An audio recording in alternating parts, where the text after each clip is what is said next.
Galera, o que foi esse capítulo de hoje de Demon Slayer, hein? Realmente fiquei sem palavras. Quer saber tudo o que aconteceu? Fica nesse vídeo aqui que eu conto pra vocês. Roda a vinheta, diretor.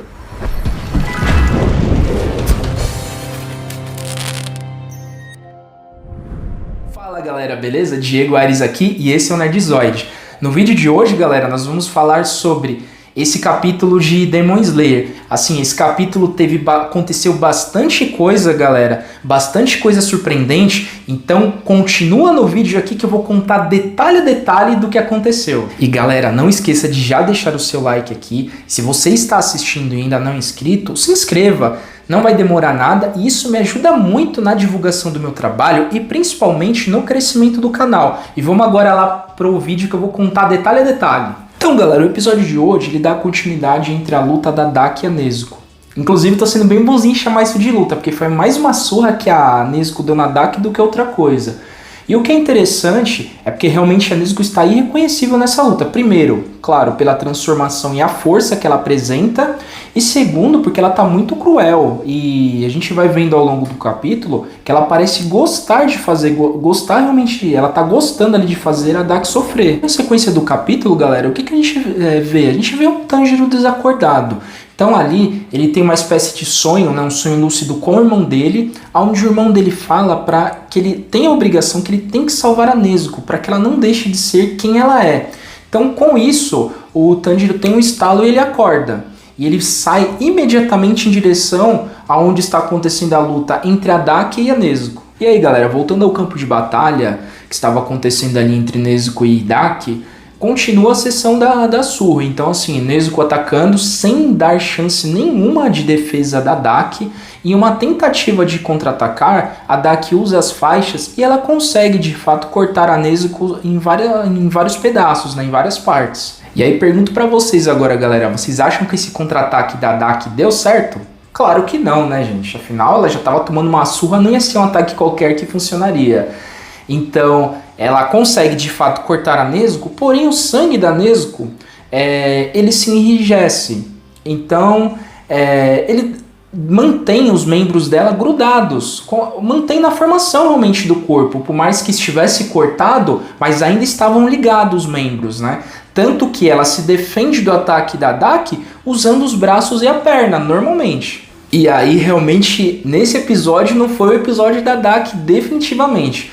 Porque além de acontecer tudo isso, essa surra que ela já estava tomando, no momento que ela corta a Nezuko, o que acontece? Respinga o sangue da Nezuko em parte do corpo dela, né? Principalmente no rosto ali.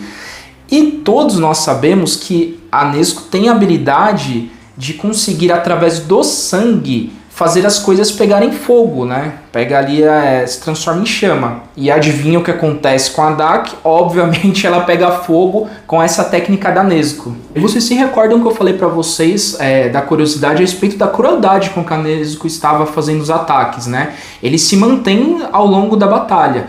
Então, enquanto ela usa a técnica dela que eu falei pra vocês do sangue, que a Daki começa a pegar fogo, nisso a Nezuko se regenera, né? Ela tinha sido cortada, então ela se regenera e ela fica vislumbrando ali a imagem da Daki pegando fogo. Na sequência, ela já começa novamente a atacar a Daki. Assim, os ataques vêm através principalmente do chute, né? Como nós vimos no episódio anterior. Ela acerta bastante chutes na Daki. E em um deles, ela acerta um chute tão poderoso que a Daki ela atravessa algumas casas e para ali dentro de uma casa específica lá, realmente já toda arrebentada. E realmente nesse episódio a Nezuko não estava para brincadeira, galera. Ela estava realmente com sangue no olho. Depois dessa sessão de surra, né, que ela acerta o chute na Daki, a Daki cai na casa, a Nezuko vai atrás dela. Então ela encontra a casa aonde a Daki estava, ela entra na casa. Nesse momento já é claro para todo mundo que está assistindo que a Nezuko está totalmente fora de controle. Ela está se deixando levar lá pelos instintos de Oni mesmo, né? Então ela entra nessa casa e qual é o problema? O principal problema que tem? Lá tem algumas pessoas, além da Daki que acabou caindo lá depois da surra, tem algumas pessoas. Uma dessas pessoas, uma mulher, ela está ferida. Então ela está com o braço sangrando. E, como eu disse pra vocês, Nezuko estava fora de controle, estava ali se deixando levar pelo instinto de Oni dela. Quando ela vê aquela cena, ela sente o cheiro do sangue, ela vê a mulher, ela começa a realmente perder mais o controle ainda. E aí, galera, a gente consegue ver no capítulo que a Nezuko hesita por alguns instantes, então ela meio que tenta se segurar, mas o instinto naquele momento, como ela está fora de controle, o instinto dela de Oni, ali, de caça, ele é maior. Então ela vai pra cima da mulher, né, que estava ferida. E aí, bem nesse momento, galera, o Tanjiro chega na casa e ele consegue segurar a Nezuko. E aí o Tanjiro se depara com aquela cena, aquele estado realmente da irmã dele, né? Ele vê que ela está diferente, ele identifica a transformação nela, vê que ela está totalmente fora de controle e que está realmente se deixando levar pelo instinto dela, né? Que é o instinto de caça. Então ali o que ele tenta fazer? Ele tenta conversar com ela, falar, porém é inútil, ela não ouve ele, ela não... A única coisa que está acontecendo ali, ela está ficando com mais raiva porque ele está segurando ela, está impedindo que ela casse, né? Então ela está ficando com mais raiva ainda. E aí já parecia uma situação difícil pro Tanjiro, né, gente? Porém, ainda ia piorar. Por quê? Ele tendo que segurar a Nezuko para que ela não atacasse ninguém, o que acontece? A Daki aparece, gente. Então ela levanta, ela está bem machucada. Então nós conseguimos ver que aquele fogo, a técnica da Nezuko, nas partes aonde acertou a Daki não está conseguindo se regenerar direito. Então assim, ela está bem furiosa com isso, dada a situação, a humilhação que ela passou por tomar aquela surra, e além disso, de não estar conseguindo se regenerar, né? Está ali meio deformada. E a gente sabe o quanto ela preza pela questão da beleza. Então isso provavelmente a deixou mais irritada ainda. E aí logo o Tanjiro vê e entra em desespero, porque ele tem que tentar ali segurar a Nezuko, porque ele não sabe se ele soltar ela, qual vai ser a reação dela, se ela vai pra cima da Daki, se ela vai pra cima dos humanos, né? Então ele tá naquela entre segurar a Nezuko, tentar defender as pessoas que estão no entorno dele ali dentro da casa e tentar se proteger, porque ele já viu o quão destrutivo é o ataque da Daki. Então naquele momento ela se prepara para fazer o ataque com as famosas faixas dela, né, que a gente já viu realmente o poder destrutivo. No momento que ela ataca, quem que surge, galera? Uma cena também sensacional. O Uzui chega na hora certinha ali do ataque. Então, ele consegue cortar as faixas, ele defende o Tanjiro, a própria Nezuko e as pessoas que estavam ali, inclusive a própria casa, né? E cortando a faixa. E além de cortar a faixa, galera, ele corta com muita facilidade o pescoço da Daki. Ele consegue em um ataque já cortar o pescoço dela. E aí, diante daquela cena toda, galera, o Tanjiro ele fica sem entender, ele fica realmente espantado. O quão poderoso foi o Uzui, porque ele conseguiu cortar o pescoço da Daki com uma facilidade assim absurda. Então aquilo, de fato, deixa o Tanjiro bem espantado, mesmo com a habilidade e a força do Hashira. E aí, nesse momento, galera, nós vemos uma conversa do Uzui. Então ele se depara com aquela cena também, né? O Tanjiro segurando a Nezuko, logo ele identifica que ela está fora de controle e ele fala pro Tanjiro dar um jeito naquela situação. Inclusive, ele até fala, eu acho que num tom de brincadeira, né, mesmo irônico, fala, ó, nem que você tiver que colocar ela pra dormir cantando uma canção de ninar, né? Você tem que dar um jeito nessa situação. E aí a Nezuko, como não estava realmente ali no normal dela, estava realmente bem fora de controle, ela acaba se jogando para fora da casa junto com o Tanjiro, eles caem para fora da casa, né? E nesse momento, o Tanjiro, ele lembra do que o Uzui falou. Então ele lembra da questão da canção de ninar e ele lembra que a mãe dele cantava uma música para Nezuko. E ele decide exatamente cantar essa música para ver se de alguma maneira aquilo despertava o lado racional da Nezuko. E aí ele começa a cantar de fato e o plano dá muito certo, galera. Porque a Nezuko ela tem memórias de quando a mãe dela cantava realmente aquela música. Então ela se recorda quando ela ainda era humana, que a mãe dela cantava exatamente aquela música. Ela se lembra exatamente ali de uma cena específica que a mãe dela cantou aquilo para ela, né? E isso faz com que ela recupere a razão. Então é até uma cena interessante porque ela começa a chorar igual uma criança mesmo, chorar sem parar.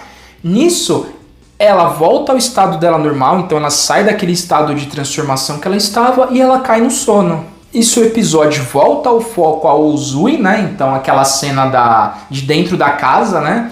e mostra o Uzui conversando com a Daki. Então tentando convencer ela que realmente a luta já acabou, não tem mais o que fazer, ela foi derrotada. E até de uma maneira que a gente já conhece bem do Uzui, menosprezando o poder da Daki. E aí, como não poderia ser diferente, esse menosprezo que fica muito claro, ele não faz questão nenhuma de disfarçar esse menosprezo em relação ao poder dela, irrita bastante a Daki. Só que aí, galera, a gente tem uma atitude, pelo menos pra mim, que foi bem inesperada da Daki. Porque normalmente a gente estava acostumado a ela se irritar e ela ir pra cima, furiosa. Ela realmente fica irritada, só que ela começa a chorar igual uma criança. Me lembrou realmente choro de criança mimada mesmo, né? Então ela começa a chorar. Isso surpreende o Uzui, ele não entende bem o que está acontecendo, porque ele não esperava aquele tipo de reação também, né? E tentando entender o que estava acontecendo, né, galera? Por que a Daki estava agindo daquela maneira, chorando daquele jeito? O Uzui, ele percebe uma coisa. Por que se ele cortou o pescoço dela, ela não tinha desaparecido até então? E já fazia algum tempo que ele tinha feito o ataque e cortado o pescoço dela. Então ele fica pensando nisso e aí acontece algo muito inesperado, galera. A Daki, ela chama pelo irmão dela. Então o Uzui, ele, para realmente finalizar a Daki, ele faz um ataque final e no momento que ele vai acertar a Daki, sai um outro Oni de dentro dela e consegue salvá-la. E aí, obviamente, vendo essa situação, o Uzui fica muito surpreendido.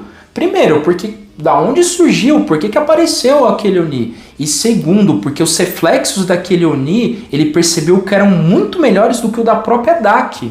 E aí, sem dar chance para nenhum tipo de surpresa, o Uzui decide fazer um ataque àquele Oni. Afinal, aquele Oni estava ali conversando com a Daki, tentando, de alguma maneira, acalmá-la, né? Consolá-la. E aí ele faz um ataque.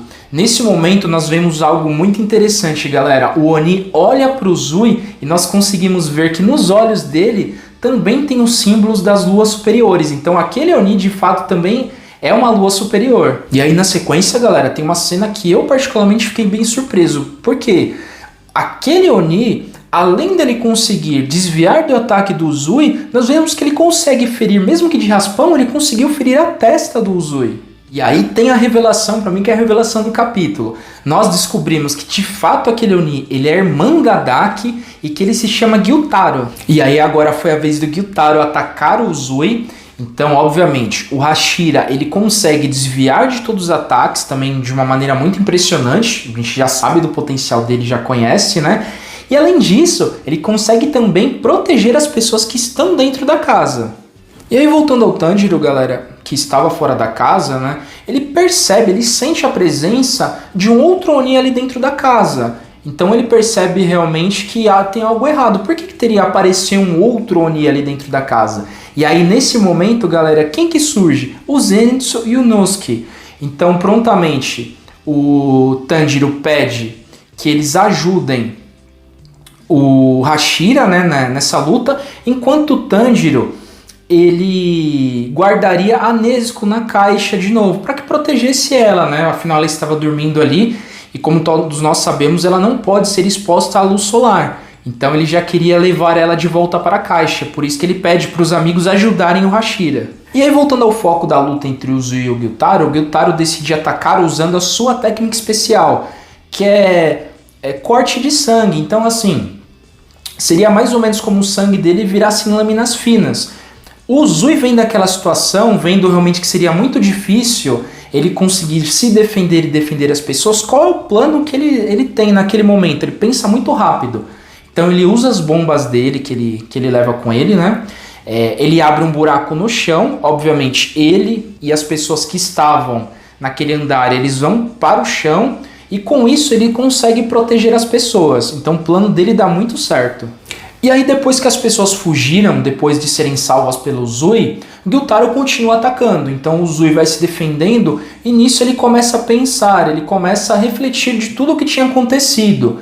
Então o fato dele ter cortado o pescoço da Daki e nada ter acontecido, então ele elabora uma teoria que talvez, provavelmente, o Gyutaro seja o corpo verdadeiro, né? Então que ele teria que cortar o pescoço do Gyutaro para assim de fato eliminar aquela ameaça. E aí, galera, depois de certificar que não tinha mais ninguém dentro daquela casa, daquele prédio, o Uzui novamente ataca com as bombas. Dessa vez mirando os dois Onis, Dak e o Gyutaro. Porém, nós vemos que não teve eficácia nenhuma. Por quê? A Dak usa as faixas para se defender e defender o Gyutaro também. Então o episódio termina exatamente nessa cena. Ele saindo de dentro da faixa sem dano algum. E esse foi o vídeo de hoje, galera. Espero que vocês tenham gostado. Deixa aqui nos comentários o que vocês acharam desse capítulo. Vocês ficaram tão surpresos quanto eu com essas revelações que nós tivemos? Deixa aqui que eu vou adorar ler o comentário de cada um de vocês. Lembrando, gente, não saia do vídeo sem deixar o like e sem deixar sua inscrição, tá bom? Até a próxima, galera. Fui!